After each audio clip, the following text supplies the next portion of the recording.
Welcome to Rogue Studios on the road. Right? Yep. Okay. Go ahead. And Action. we're corny. All right. Well, welcome to Rogue Studios on the road. We are out at the Salt Air. We are actually on the Great Salt Lake with no water. And we are in the presence of Chuck Hards. I giggle because Chuck and I are partners, so I guess I'm introducing him to you because did you know that Chuck Hards worked on the show Secret of Skinwalker Ranch that's on the History Channel. He's also the co-founder of Gone West Paranormal, which you're on our channel right now. He shares that with his wife Kelly, and then there's myself. Chuck is a lifetime amateur astronomer. So right now, for this little blurb, we will be talking about UAPs, which is an unidentified aerial phenomenon. And yes, I do need my notes for acronyms. So, all right. But just to clarify, we're just going to call them UFOs because that's what we know them as. So, all right, Chuck, we want to hear all about this. You were on what season? I was on season 3, episode 4. It's entitled Scoped Out. Some of you that are familiar with the show, it was the episode with the astronomers visiting the ranch. And I was one of 3 who were invited, along with 2 other fellows who I know. We were invited to focus our telescopes on a part of the sky looking through the anomaly above the triangle area, if you're familiar with that. Explain to us what that is. There's an area on the ranch, it's called the triangle area, and it's just a place where these dirt roads form a triangle. It's west of the control center, the command center, the ranch houses themselves. But that's where they have apparently located some kind of, and we don't know what it is yet, but there's some kind of activity going on a few thousand feet above that triangle area. And that's where some people think it's the portal or whatever the energy nexus is at the ranch. So that's what we were supposed to be focusing our telescopes at. Well, they fired rockets into it, trying to trigger some kind of activity, and we were supposed to be looking at objects in the sky to see if their appearance changed while looking through the anomaly when the rockets were fired.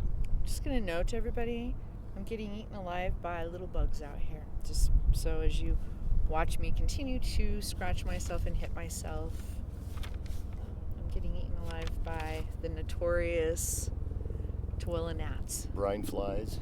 They are terrible, and they love to eat my scalp. Okay. And now we have a military helicopter coming in. So, if you're not familiar with Utah and this area where we're podcasting from, we have military bases that kind of surround our valley, as well as an international airport.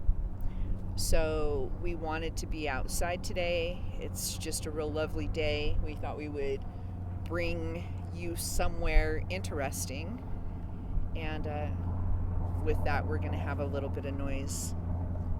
However, it's temporary. They're almost gone. All right, so is this a real operating ranch? Do we have cows out there? It is a real operating ranch. The owner, Brandon Fugel, I don't believe he owns any cattle, but they do allow grazing. They let other local ranchers bring their cattle in and graze on the land. And I don't know if there's any kind of financial arrangement there, but I was going to say, do they get paid to be extras, like when the cows are on the show? I don't know if the cows get paid, but Okay. they're also used, to be honest, and they've mentioned this on the show, that the cows are like biological monitors, because several times when they've spotted a UFO, the cows get anxious and antsy and display unusual behaviors. All right. That even happened on our night, and it's on the show. You can see Thomas Winterton grabbing a spotlight and looking out over the cow herd by the helipad, and they were just going nuts. And that was, at the same time, it's when these things started flying over, the UFOs that we actually saw and filmed on the ranch that night. Interesting. So that was something when I was a kid that my father used to tell me, like the cows would herd together when a really bad storm was coming. That would be like how you could predict a hard storm. So I guess it's kind of the same but different. Yep, apparently. Okay. They react to the UFOs in the area. So is the show scripted? It's not scripted at all. The production company, they just let the experiments happen. There's several cameras out shooting. Now, sometimes they won't get a shot that they want. So the producer will come over and say, Eric, can you just repeat that same thing you just said, for example? And they'll have us stand a little differently, maybe, just so everybody can get in the shot. And Eric will repeat what he just said. Okay. But it's not scripted. It was just done to get the shot in the show. Sure. And to help in editing. Right. Okay. Yeah. All right. So what is it like to work with the cast and crew? Actually, it was very enjoyable for me, first of all, being a fan, and a paranormal investigator, which they didn't know about until I was actually on the ranch. They hired us as astronomers. But I did sneak a little paranormal gear onto the ranch. But working there was fantastic. The crew is very professional.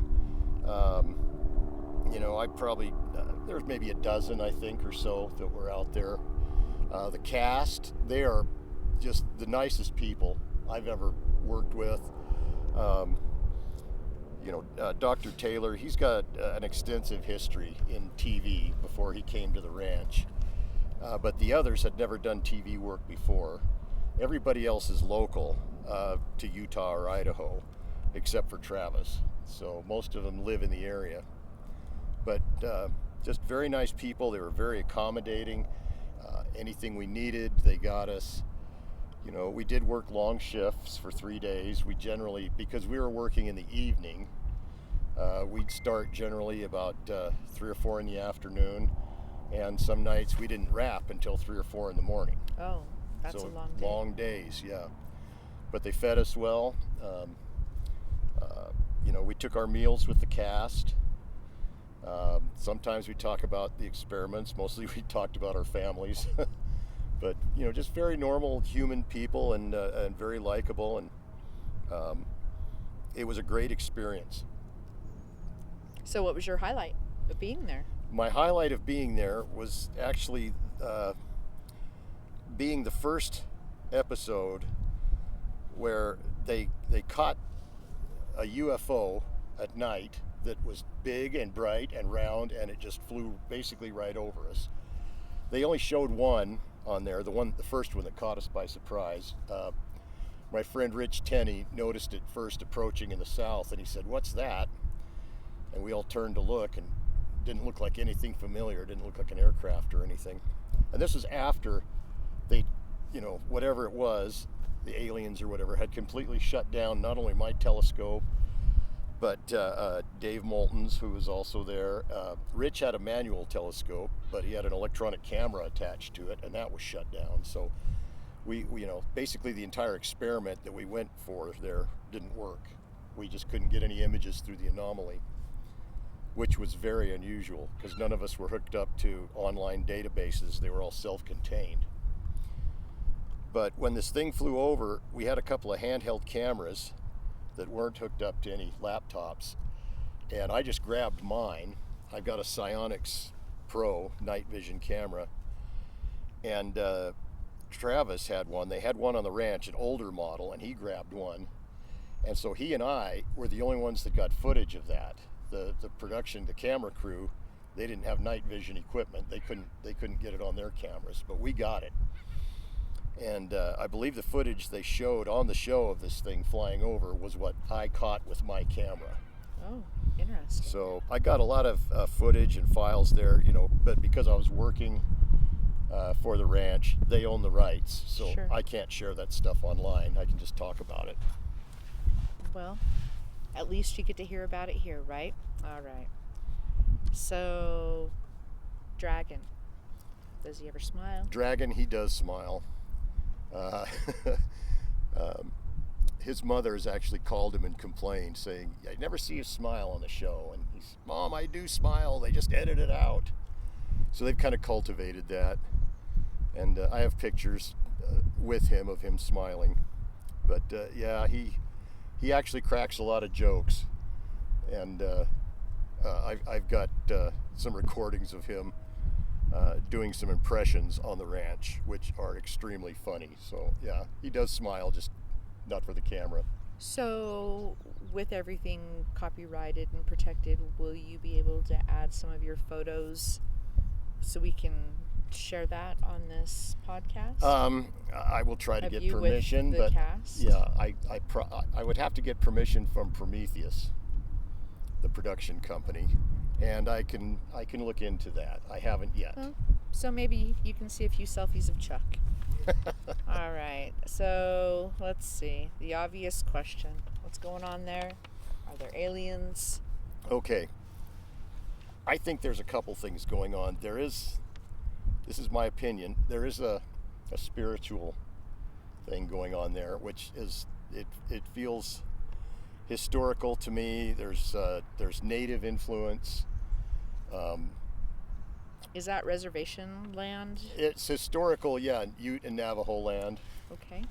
The Navajos, of course, cursed the Utes generations ago because of intertribal warfare that they had. So some people think that Skinwalker curse is part of that. Sure. That would make sense. But I mean, what I saw in the night sky did not feel like something spiritual. That was a UFO. And Are there a lot of minerals on that land? there's a lot of oil and gas production. The whole Uinta Basin is just full of oil and gas wells. And it's also just cattle ranching country mostly. That's interesting. Okay. Did you see anything on Skinwalker or experience anything that you could call paranormal? Oh yeah, I took an SLS camera into the command center one night. Let's explain what an SLS. So we're paranormal investigators. We know what that means, but Structured light camera. It's the camera you see on TV that goes to stick figures. It's based on Xbox technology. The camera sends Nintendo. out a laser grid, millions of laser dots, and then using algorithms, if it detects a humanoid shape, it maps that in as a stick figure. So, and it'll do that even if we can't see it, okay? Because the laser grid is infrared. so Nintendo quit making them, and we as paranormal investigators love to use them. Exactly. The Xbox cameras are no longer made. There's a vast supply of used ones on the market, and that's where most SLS cameras come from. There's just small companies and people building them at home now. There's nobody commercially making SLS cameras. So with the SLS, tell us what you found. So we're sitting in, I set it up, and we're just taking a break one night for dinner, probably about 10 o'clock. And I'm just walking through Eric's control room, which is just off of that meeting room you see on TV. And sitting in Eric's chair in the command center was a ghost. And we've seen that before, sitting in office chairs on some of our investigations. We have. And then back in the common area there, the meeting room table, there were two spirits hanging out in there, just sitting around on the sofa they have in there. And about that time, Dr. Travis walked in and, asked us, "What is that thing?" And we, explained it to him. He said, let me borrow that. So I handed it to him, and he went out in the dark. And so I was talking to Eric, and we finished our meal and our conversation, and probably 25 minutes later, Travis walks back in and sets it down, and Eric said, "Did you find anything?" And he said, "Oh yeah." And he wouldn't elaborate. That's all he said, and then he walked back out again. Interesting. So yeah, as far as the cast can tell, I was the first person to bring an SLS camera onto the ranch. So I would love to get back there one day, if not as an astronomer, at least as just a paranormal. Investigator, yeah. These bugs are just terrible. I don't know if you can see them on camera, but they're just, I can see them on chalk. They're just eating. Yeah, the gnats love me. So since your time on the ranch, have you seen other UFOs or? Oh, I have. Contact? I lived in a house in West Valley for 35 years. We just recently sold it and moved away from there this winter. But, since my time on the ranch, I've seen UFOs over the Salt Lake Valley at least 4 times. And sometimes it's the same configuration I saw at the ranch, and sometimes it's different. Okay. I saw one right above Salt Lake. I went out and looked, and I saw a bright dot in the sky that wasn't supposed to be there. Being an astronomer, I know what stars and planets are supposed to be there and what aren't. And as I looked at this thing, it grew into a long, thin pencil line. I don't know, 2 or 3 inches long at arm's length up in the sky. And then that thing drifted over probably 10 or 15 degrees until it was almost overhead. And then that line shortened back down to a dot, and it disappeared. So that's the most unusual I've ever seen. Usually it's just a little round spheres. And you weren't able to capture that on No, anything? I wasn't. Okay. And this is weird because sometimes I've gone out and asked, I don't know if some of you know what CE5 protocols are, but there's a school of thought that says if you just concentrate on it, they'll hear you. And at least 3 times I've gone out there and asked if there were any in the area, and all 3 times I have to say, I won't take out a camera, and then they appear. But if I go out with a camera, they don't want to appear. So what you're trying to tell us is that you feel that you're in some form of communication with them? It seems that way. My first night at the ranch, I was back in the hotel at 4 in the morning, 5 in the morning, and totally wired, just from what I'd seen that day. Sure. And that night I was laying in the bed, and the hotel room was just really dark, and opened my eyes, looked at the ceiling. You can't see a thing, it's totally dark. But I noticed in my left eye, looking at the ceiling, the entire ceiling I could see was like faintly glowing blue. I could see the outline of all the ceiling texture. And when I put my hand up in front of that left eye, I could see the silhouette of my hand against the blue ceiling. And I was making, hand gestures, different fingers, and I could see exactly every time. I did it with my right eye, and I couldn't see a thing. It was only in that left eye, absolute darkness. Interesting. And that's happened twice more since I left the ranch in my home. Okay, so now do you think differently of UFOs after having these experiences? Well, I was never really, a true believer until the thing flies right over your head, and then Right, we what don't can believe you it do? until we see it? Yeah, until there it is. Yeah.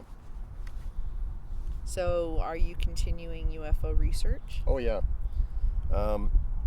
It was really, a privilege to see what went on at Skinwalker, and since then I've put together a kind of Eric's command center in miniature. So we can monitor radio frequencies. People on the show, every time something appears, they get activity at 1.6 gigahertz. So I monitor 1.6 gigahertz now. Just sitting at home, you're just sitting there doing that? Yeah, you can do that anywhere. It's just a little radio frequency analyzer. Interesting. I have a Geiger counter now because, people have been exposed to ionizing radiation on the ranch, which is, that's serious, hard gamma radiation. And you can get sick and die from that. So I do have a Geiger counter now. Okay. Night vision cameras on remote control pan tilt heads that we use. So and higher powered telescopes. So yeah, we've geared up basically Interesting. for UFOs as well as spirits now. So now you know that's what the content of this channel is going to be about. Is we are paranormal. That's kind of my jam, and he's the astronomer, paranormal, and we want to take you on our adventures. So they're not always adventures, but it's always an adventure, one way or another. UFOs are definitely part of the paranormal world. They are. For myself, I have not experienced a UFO. I think possibly one evening, very late at night on Malad Pass, driving to Pocatello, like at 3 o'clock in the morning, I seen 3 what I would call as orbs floating around. But so it was unidentified, right? But however, to me, I called it an orb, but they were 3 very, very bright orbs together. When I think of a UFO, I think of the starship Flying in the sky. saucer or something. Right. Yeah. So my experience in the paranormal world has been of the spirit form.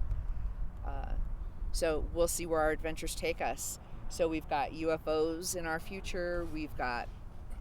I want to get us into abandoned mansions. That's something that we're really looking forward to doing.